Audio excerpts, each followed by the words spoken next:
আসসালামু আলাইকুম ওয়া রাহমাতুল্লাহি ওয়া বারাকাতুহু। আজকের ভিডিওতে আলোচনা করব স্বামী রাগ করলে যে দোয়াটি পড়লে স্বামীর রাগ দূর হয়ে যাবে এবং স্ত্রী স্বামীর মাঝে গভীর ভালোবাসা পয়দা হবে, সেই সম্পর্কে সামান্য কিছু কথা বলবো। সম্মানিত দর্শক, আমরা সবাই সমাজের মধ্যে বসবাস করি। আমাদের যাবতীয় কার্যকলাপের মধ্যে এমন কিছু ঘটে যার কারণে অনেক সময় আমাদের কাছের মানুষগুলোর সাথে আমাদের মনোমালিন্যের সৃষ্টি হয়। সামাজিক ও ধর্মীয় নির্দেশনা অনুযায়ী আমরা বিবাহ বন্ধনে আবদ্ধ হই। স্বামী স্ত্রীর মধ্যে মনোমালিন্য বা ঝগড়া বিবাদ কমাতে ছোট্ট একটা আমল করলে তা দূর হয়ে যায়। আল্লাহ তাআলার গুণবাচক নামসমূহের একটি নাম আল মানিউ। এই নামের আমলে সহজে স্বামী স্ত্রীর মধ্যে মনোমালিন্য দূর হয়। তাছাড়া প্রিয় নবী সাল্লাল্লাহু আলাইহি সাল্লাম বলেছেন, আল্লাহ তাআলার ৯৯টি গুণবাচক নাম আছে। যে ব্যক্তি এই গুণবাচক নামগুলোর জিকির ও আমল করে সে জান্নাতে যাবে। সুবহানাল্লাহ। আল মানিউ অর্থ ক্ষতি ও বিপর্যয়কে বাধা দানকারী।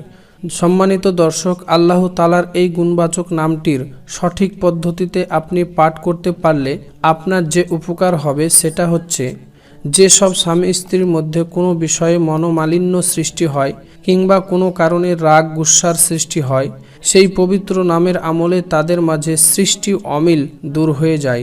অর্থাৎ আপনি যদি আল্লাহর এই গুণবাচক নামটি পাঠ করতে পারেন তাহলে আপনার স্বামীর রাগ দূর হয়ে যাবে এবং আপনি এবং আপনার স্বামীর মাঝে একটি গভীর ভালোবাসা আল্লাহ সৃষ্টি করে দেবেন। সুবহানাল্লাহ। সম্মানিত দর্শক, স্বামী স্ত্রীর মধ্যে অমিল হলে আল্লাহর এই গুণবাচক নামটি যেভাবে পাঠ করলে ভালোবাসা পয়দা হবে, সৃষ্টি হবে, আপনার স্বামীর সঙ্গে মিল হয়ে যাবে।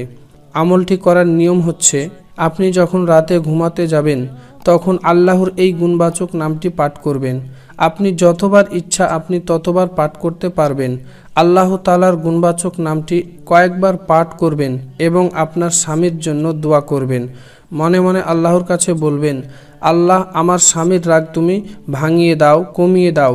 আমার স্বামী যেন আমাকে ভালোবাসে সে ব্যবস্থা করে দাও। তাহলে ইনশাআল্লাহ দেখবেন আল্লাহর রহমতে আপনার স্বামীর রাগ ভেঙে যাবে আর আপনার স্বামী আপনাকে পাগলের মতো ভালোবাসতে শুরু করবে। আল্লাহ মুসলিম উম্মাহকে তার গুণবাচক নামের আমলের মাধ্যমে মানুষের পারিবারিক, ব্যক্তিগত, সামাজিক অসুবিধা থেকে মুক্ত রাখার তৌফিক দান করুন।